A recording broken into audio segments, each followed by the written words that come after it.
Rasul Paulus mati dengan cara dipenggal di Roma pada masa pemerintahan Kaisar Nero. Paulus yang bernama asli Saulus adalah warga negara Roma, seorang Yahudi yang sangat taat, bahkan Paulus adalah orang kaya dan anggota Sanhedrin, dewan tertinggi agama Yahudi. Paulus awalnya membenci Yesus dan suka menyiksa para pengikut Yesus, hingga suatu kali, dalam perjalanan ke kota Damsyik, Paulus melihat sebuah sinar terang yang membutakan matanya. Dalam kondisi buta, Paulus mendengar suara Yesus, padahal ia tahu Yesus sudah mati disalib. Jadi Paulus sangat yakin bahwa Yesus adalah Allah sejati. Kisah Para Rasul pasal 9 ayat 4-6. Ia rebah ke tanah dan kedengaranlah olehnya suatu suara yang berkata kepadanya, "Saulus, Saulus, mengapakah engkau menganiaya aku?" Jawab Saulus, "Siapakah engkau, Tuhan?"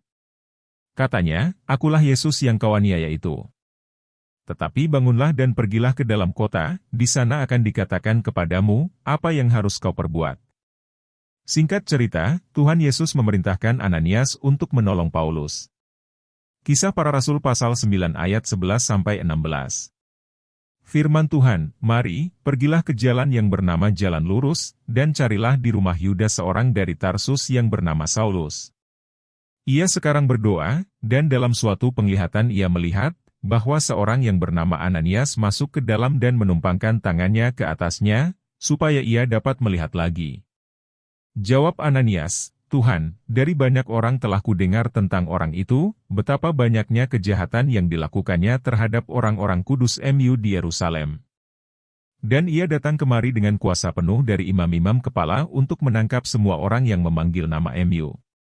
Tetapi firman Tuhan kepadanya, pergilah, sebab orang ini adalah alat pilihan bagiku untuk memberitakan namaku kepada bangsa-bangsa lain serta raja-raja dan orang-orang Israel. Aku sendiri akan menunjukkan kepadanya betapa banyak penderitaan yang harus ia tanggung oleh karena namaku."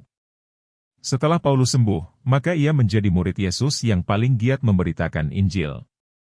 Semangat yang ia dapatkan berasal dari perjumpaan secara pribadi dengan Yesus dan kesembuhan matanya secara ajaib. Ini membuktikan Yesus sungguh-sungguh Allah yang hidup. Tuhan Yesus memberkati.